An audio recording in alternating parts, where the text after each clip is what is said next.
Yes, this meeting is being recorded. Okay, so and Phoebe Bohanna wants to be, and I'll admit her.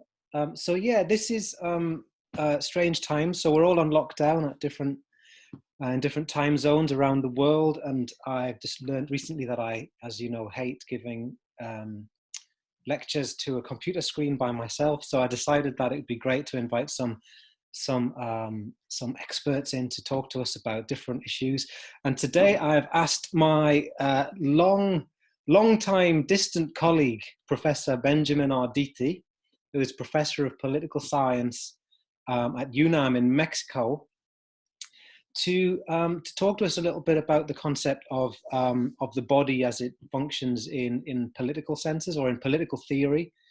Because on the module so far, Ben, we've often talked about, or I've often talked about, the way that a kind of model of a society sort of implies an ideal citizen or an ideal type of subject. And you can see that in different sorts of ways, in different kinds of nationalist projects. Different countries at different times have kind of imagined the ideal physical specimen, with the ideal moral character and intellectual values and so on.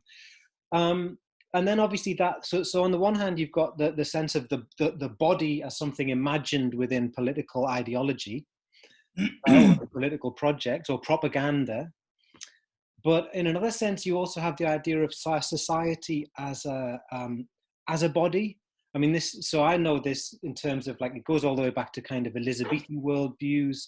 I've in Shakespeare plays, they talk about, the body politic as something like a garden that needs to be groomed, or a certain part of the body needs to be in balance with another.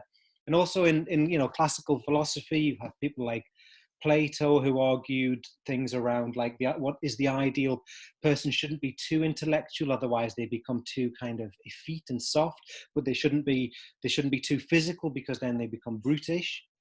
So I just wondered if you could tell us a little bit about the way that the body functions as a concept or a trope, some landmarks in political thinking, political theory, political philosophy, maybe.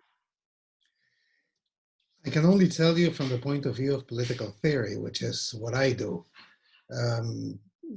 Before I start, cultural studies has been using the notion of the body with relation to affect for quite a while now, but it only came into political theory in the last 20 years. Perhaps the first ones to introduce it massively were Hart and Negri with the publication of Empire. That was in 2000. But before that, the body was quite absent of political theory and of philosophy. It was more the mind rather than the body. And I think it's good that we're starting to pay more attention to the body now. About the idea of the body politic, I imagine it's the first people to think about this in antiquity. They probably saw it as a nice metaphor. The head would be the ruler, the arms or the hands would be the soldiers, and the feet would be the underdogs, usually the peasants, manual workers, artisans, whatever. The metaphor remained, and in Europe, it became extremely popular during the Middle Ages. Part of this was because of the fight between earthly powers and the church. Who is to have command? And of course, the earthly powers won. And the way, there's a guy that, as far as I know, he's the brightest one. Tengo una araña, tengo una araña. I'm in the middle of, sorry, but I have a little daughter that That's just okay. ran in. Do you want to talk to her, or? No. Okay. She was desperate because there was a spider. A man called Ernst Kantorowicz, in the mid-50s, he published a book called The King's Two Bodies. It's quite a difficult read because it's, if I remember correctly, was something like 450, 500 pages long. But the man does the best study about the medieval political thought and medieval theology with regards to politics. And he comes up with a very nice summary of the idea of the body politic. And he says that for the medieval thinking, the body politic was really two bodies. The king had two bodies. One body was, we know, the body of Charles I or whoever you want to think, that is going to disappear at some point because of biological obsolescence. But there's another body, the second body, which is the body of the crown, monarchy. And that is, in principle, eternal. So you can kill one body, the body of the king, but the idea is that you cannot king monarchy. And it was not until I read him that I realized that this line that you usually hear in old British tales, which is when a king dies, is the king is dead, long live the king. The meaning of that was that the physical king died, but the monarchy continues with the next king. So it was, for me, it was like, woof. It opened my mind about it. So you have this tradition of thinking the body either as a metaphor, thinking politics using the body as a metaphor, or thinking the idea of sovereignty in terms of the body. Now, that started to collapse with modernity, basically. And it's quite a nice paradox when, I don't know if any of you guys have read Leviathan by Thomas Hobbes. The book was published in 1651, immediately after the Glorious Revolution and the signing of the Westphalia Treaty in 1648 that put an end to religious wars in Europe, the wars between Protestants and Catholics. And he proposes, he has a brilliant theory of sovereignty as that which will put an end to the state of nature, which he defines as war. If you look at the cover of that book, the famous cover, it's a huge man with a crown, and he has, in one hand, can't remember the right or the left, in one hand he has a sword, which symbolizes earthly power, and on the other hand he has something that I can't remember the name. It's like a ball. It's like a curved cane which has a cross at some point. Bishops usually use it for ceremonies. It has a name, but it escapes me now, which symbolizes like a scepter or something British. like that. Sorry? Something like a scepter or something, or a. We can look that up later. Yeah. I can't remember the name. It's not a word that I have used regularly. They use it for ceremony. So in the case of England, that you have the sovereign, the monarch, is simultaneously the head of the church, you have those two things symbolized there. But what is interesting is that his body is made up by hundreds of little people. I think it's something like 200, 300 little people. That was a way of paying homage to this idea of the body politic. But it was also his way of symbolizing that the strength of the sovereign comes from a compact, an agreement done with all the subjects. So what is the sovereign? Where does his power reside? Not in terms of, this is nothing, no connection with democracy. The power of the sovereign, the strength of the sovereign, lies in this compact that he does with the people. They give him the strength, and the strength has one purpose, and the purpose is to protect their lives, their liberty, and their estate, as the line goes.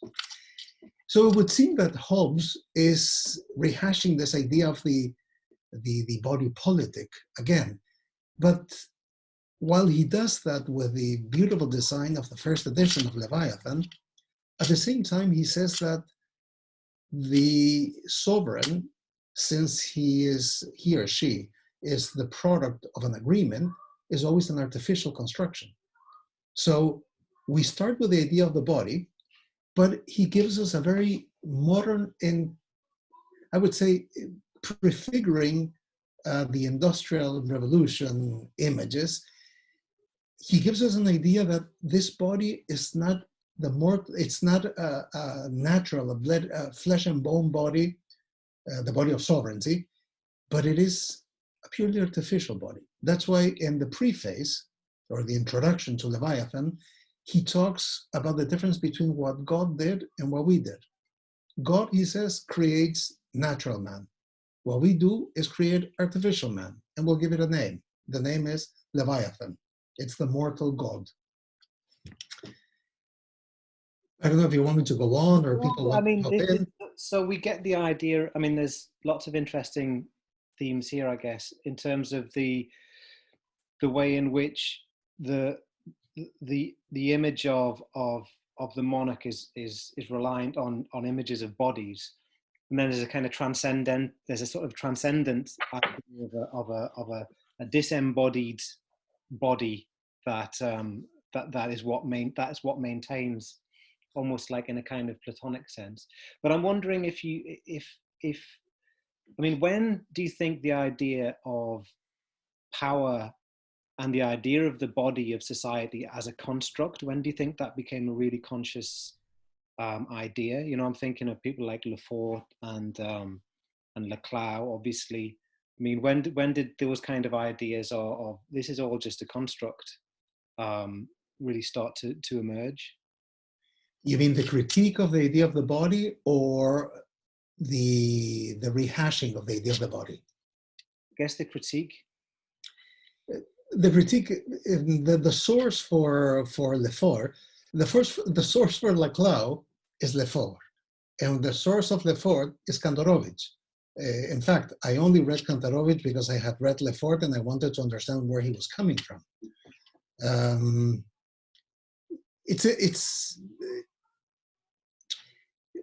Let me put it in this way. What I was saying is that the idea of the body really never completely worked, but where it starts to be undone is with this wonderful cover of Leviathan.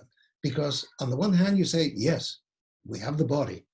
But since the body is made up of little people, and those little people are there just because they made an agreement, that means that the body is no longer natural. So you have two unnatural institutions. One is, who is the person that can occupy power? And the other is, what is power? There's no divine right here.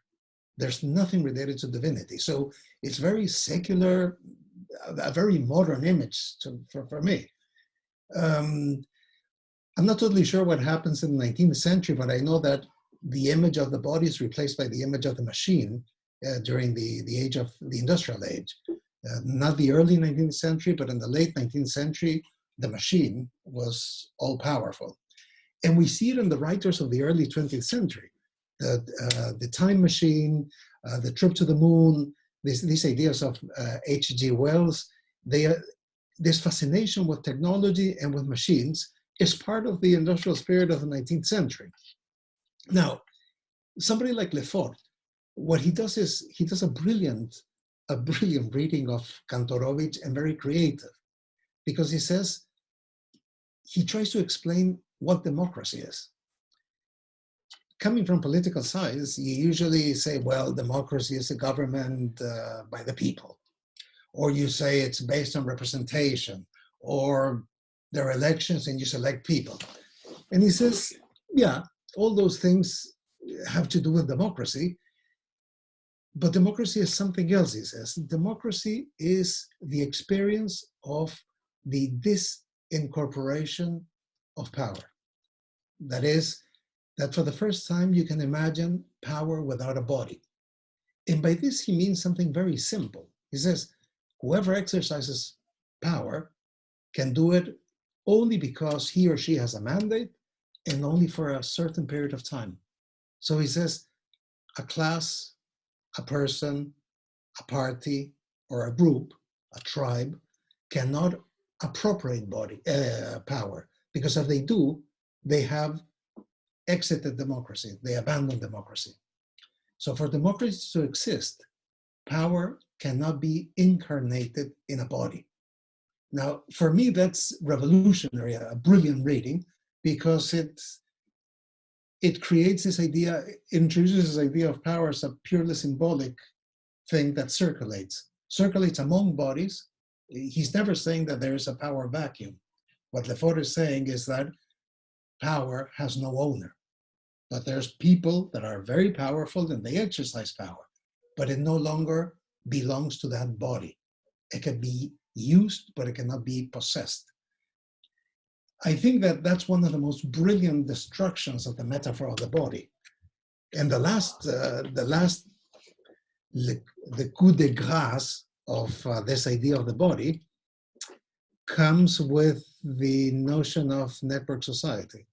I don't know how much people in this course have read about distributed communication systems. I don't know the familiarity with that kind of thing. Less on my module, but I think they might have encountered this on other modules. Okay, it would be good to hear if people know something about this. They've turned their microphones off. Does anyone, do we know about the network society and distributed network systems? Let's assume no. Let's go with no. We'll go with no. Yeah, safer. Look, there was a guy in the early 60s who was an engineer called Paul Baran. There's two Paul Barans that come from the US that are very famous. One is a guy that wrote a book called Monopoly Capitalism. And it was a required reading, I think, in the 50s or 60s. I can say whatever I want, but obviously I have no capacity of ordering them. Estoy viendo una clase. Okay. Yeah. Sovereignty is over. There's no sovereignty here. Yeah, exactly. At least it doesn't lie in me. The Paul Baran I'm interested in is an engineer who in 1961 was commissioned by a right-wing think tank called the RAND Corporation. The RAND Corporation had just received funding from the US Air Force. And the research question that the Air Force posed is, if the Soviets attack us with a nuclear war, we know that the first stage of war will be nuclear war. But this will be followed by a conventional war, probably in a scenario, the probable scenario will be Central Europe. So the question was, what kind of military communication systems could we design that would be capable of surviving a first wave of nuclear attack by the Soviets in order to be able to regroup our forces and start the conventional war in better conditions than them. So he wrote a very brief paper, I think it's about 30 pages, and he called it On Distributed Communications System. Yeah. 40 personas que están mirando. On Distributed Communication Systems. ¿Dónde tienes que ir? Ok, ¿me das 5 euros de mi semana? ¿De mi cuenta?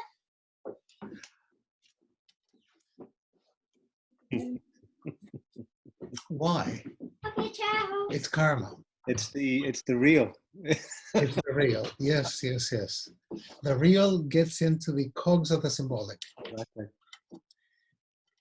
So he in this very brief document, he gave the Air Force 3 options. The first one would be the cheapest one, which is a communication system that has the shape of a bicycle wheel, where you have the command, the central command in the center of the wheel, and all the military bases would be like the spikes of the wheel.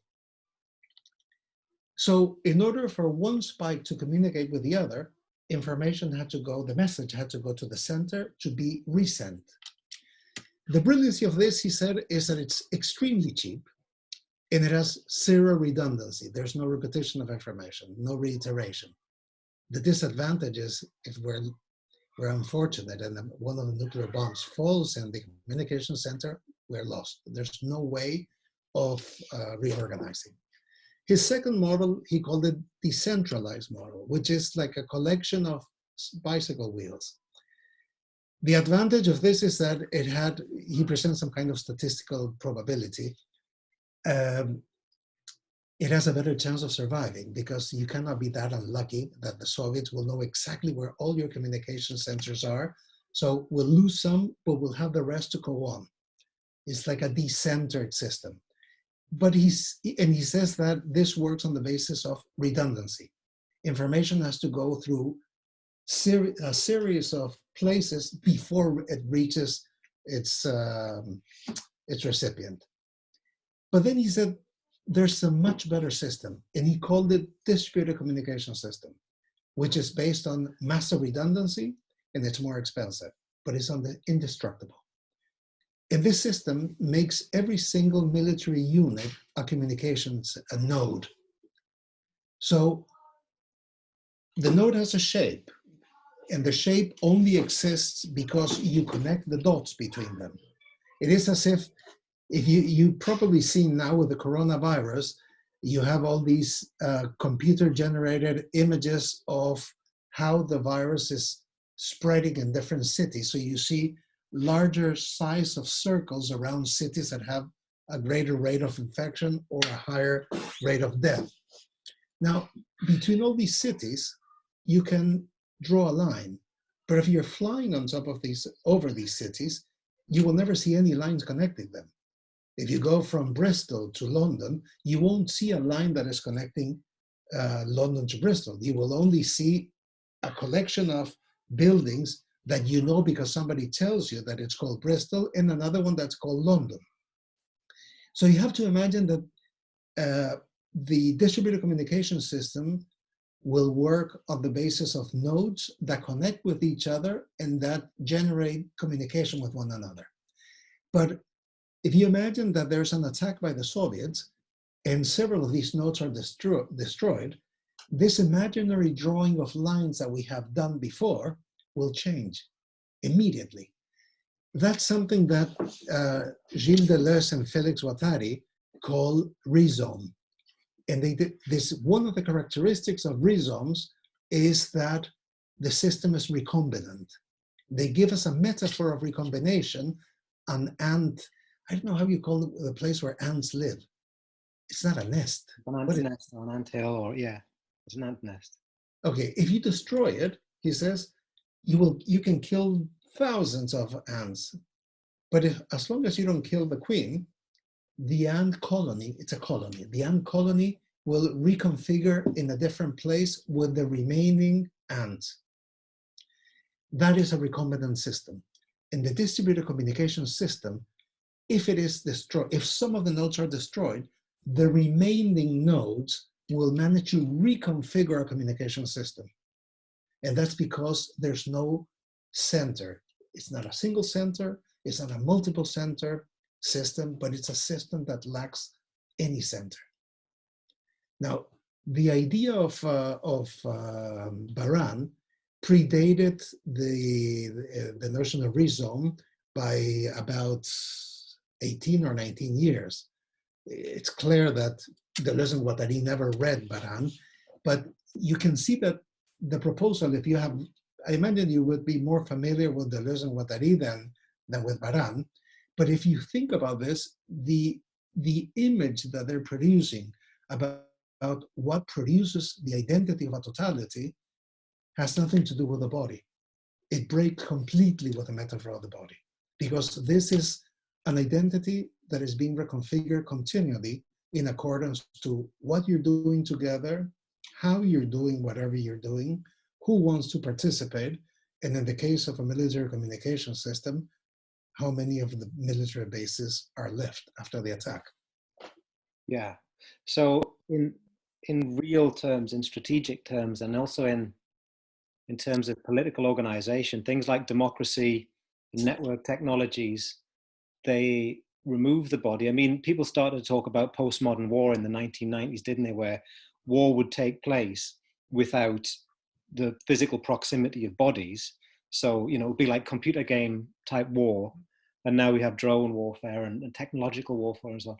But at the same time as that, the body persists in kind of political ideology. I mean, as soon as you start to try to motivate people's political passions, then you start to talk about bodies, don't you? You're always fighting for certain types of people, and you're fighting against certain types of people. So what would you say is the status of images of the body? So if the real political thinking is never really involved the body, what's the status of the constant kind of ideological invocation of bodies in politics, implicitly or explicitly? What do you think about that?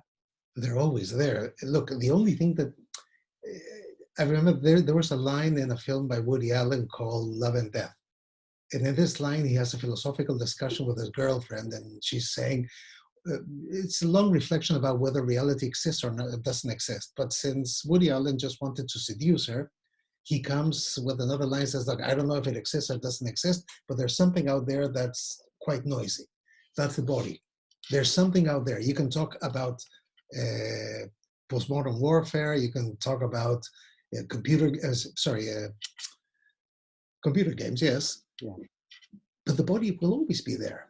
When I say that distributed communication system give the final blow to the body, it's only the body as a metaphor of totality. Yes. It's the body as a metaphor for thinking what is society, what is the political community. The idea of community is reformulated. Actual bodies don't go anywhere. They're still there. Without those bodies, nothing really important will happen. You have this corporality for action. You do need it.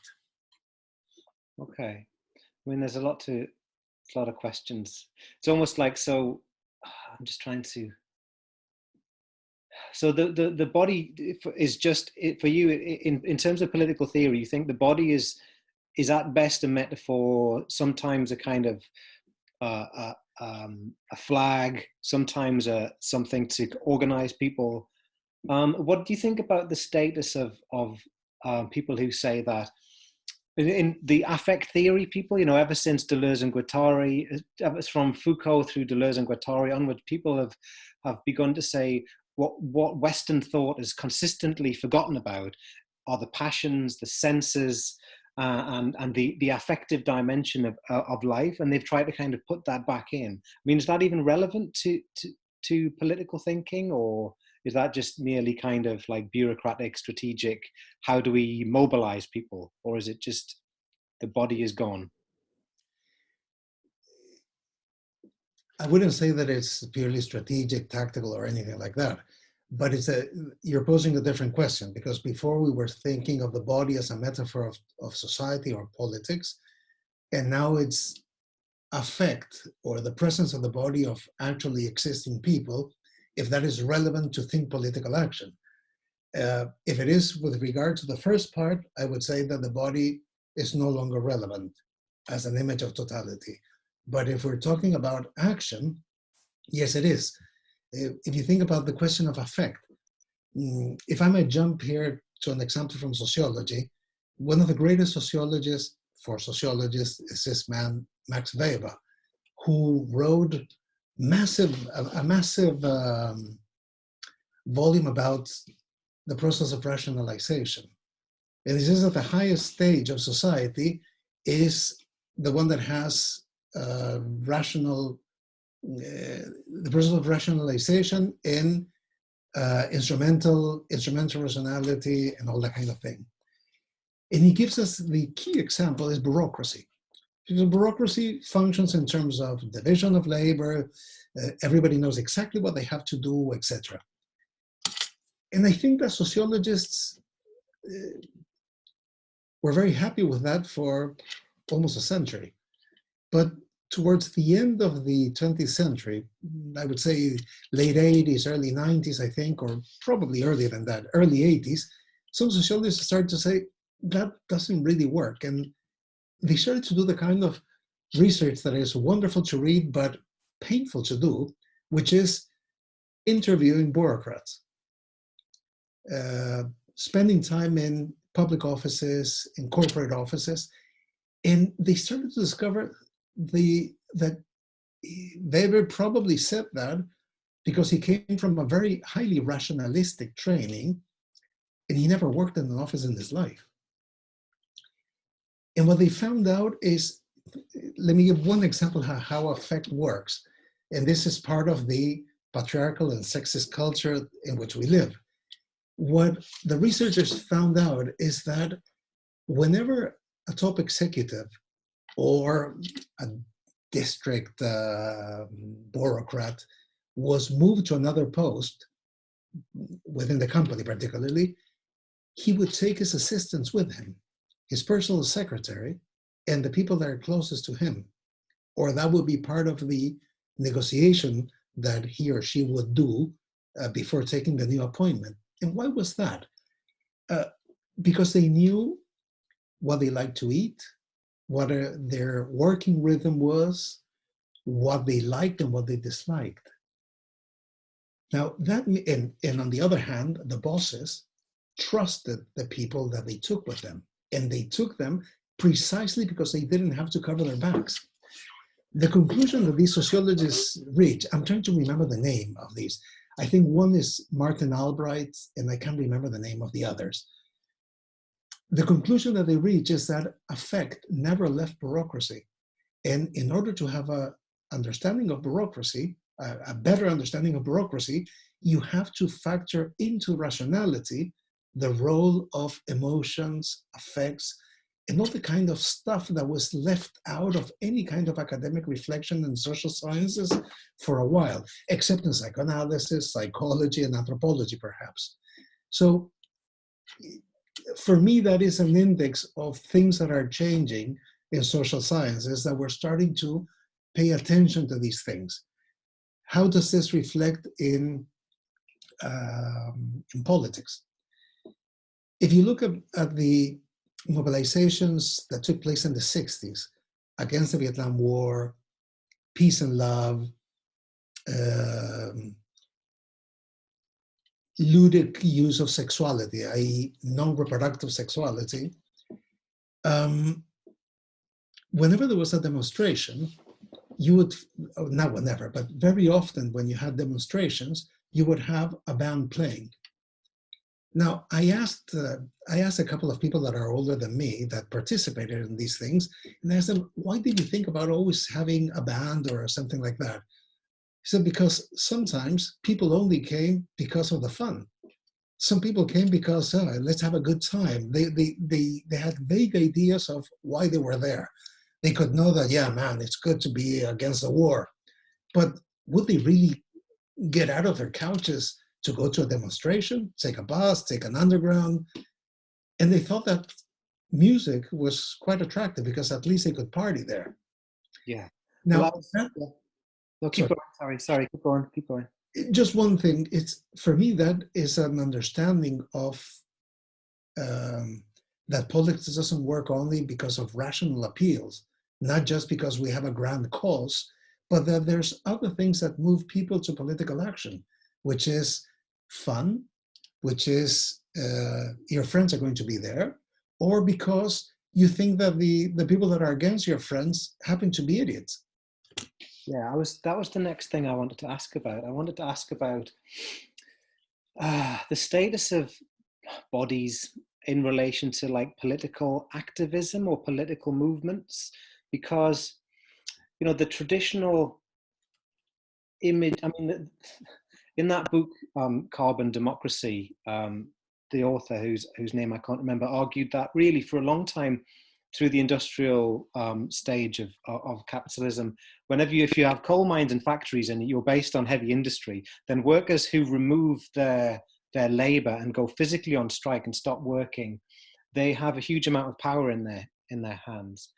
And that really informed our way of thinking about what political action is, that it has to be embodied. So you down tools and you stand on a picket line, or you march and you physically gather as a massive body of energy who all have the same political demand.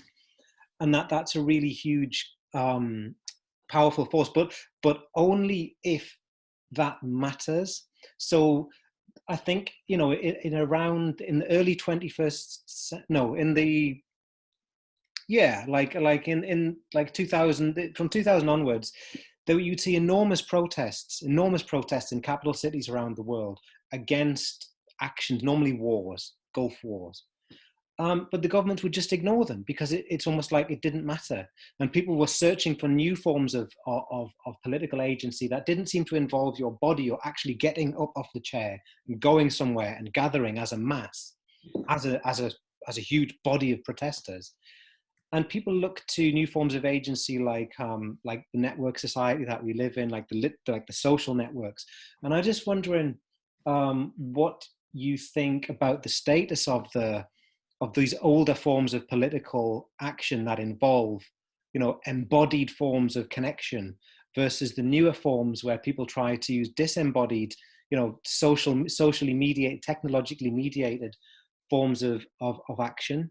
What do you make of that as a political theorist? I got interested in the early 90s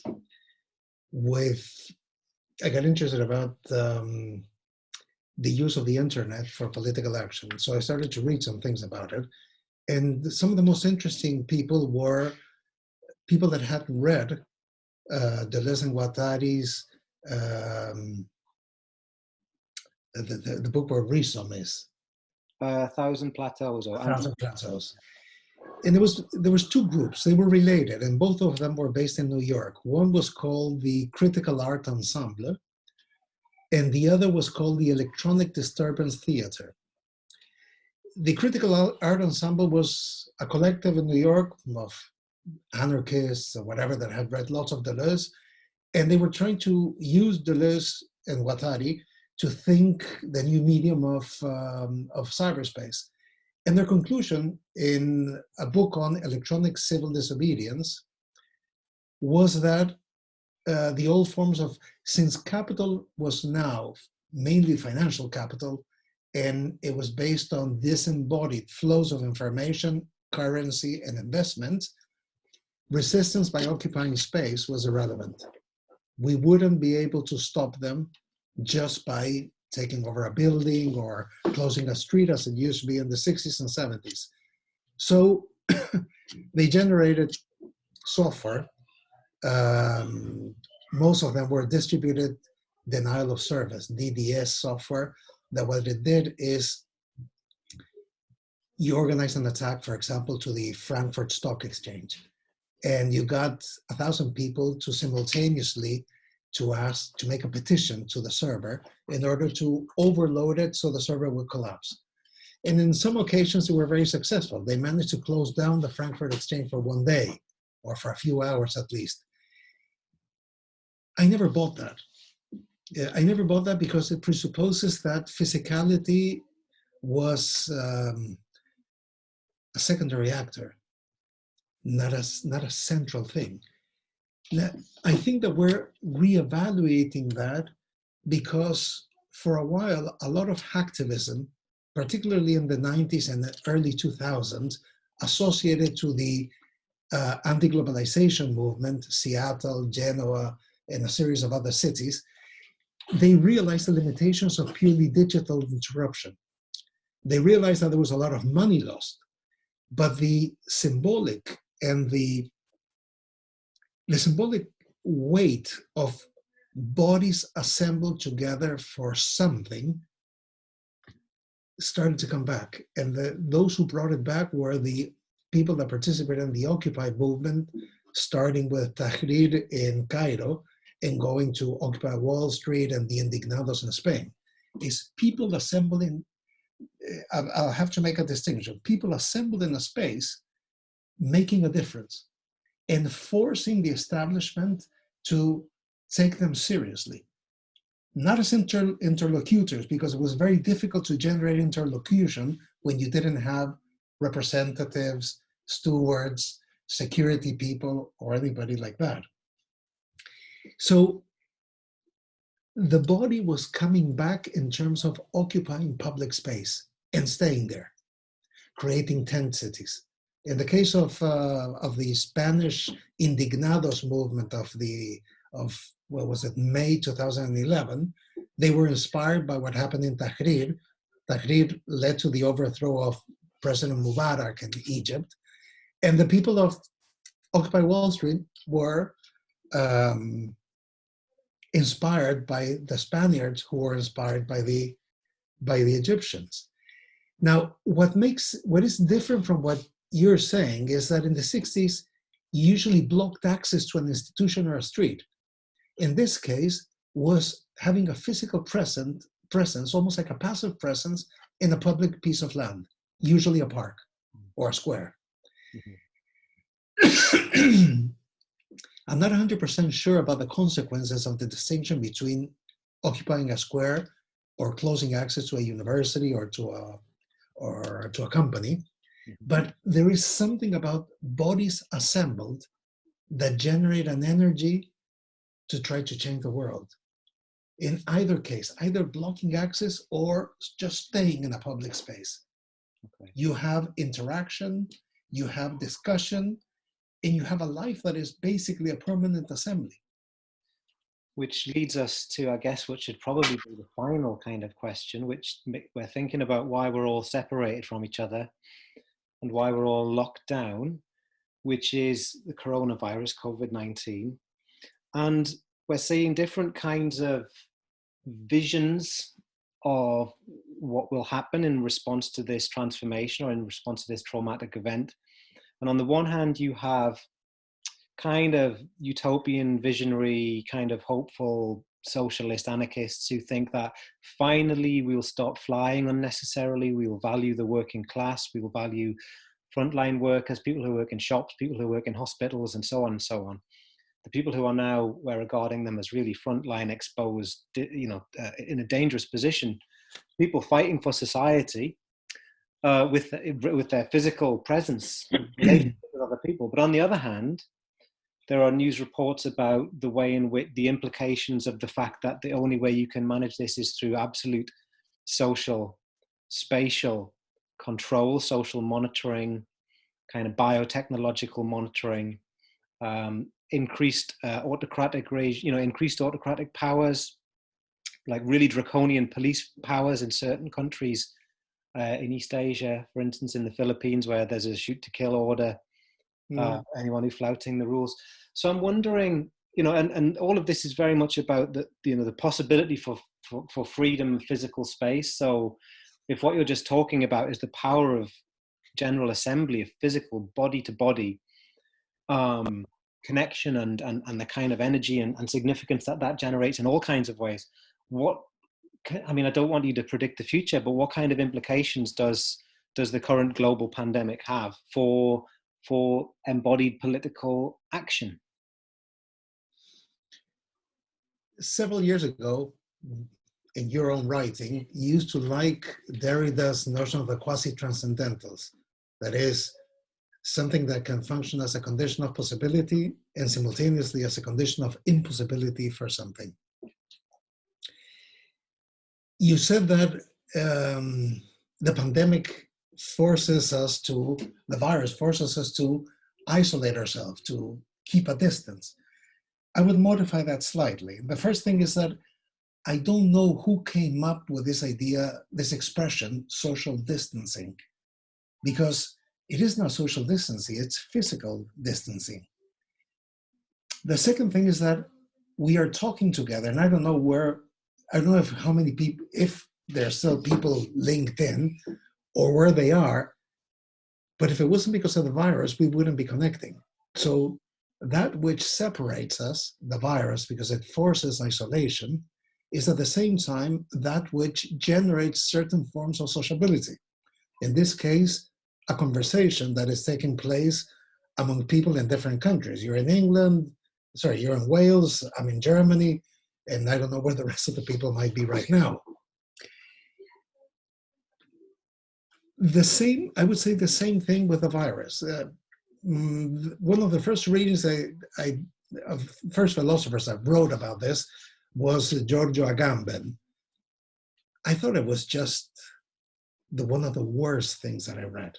Zizek was just as bad, but this stuff was very bad because all what he did, and I found it a bit indignant, is to say, that's what I always said, bare life.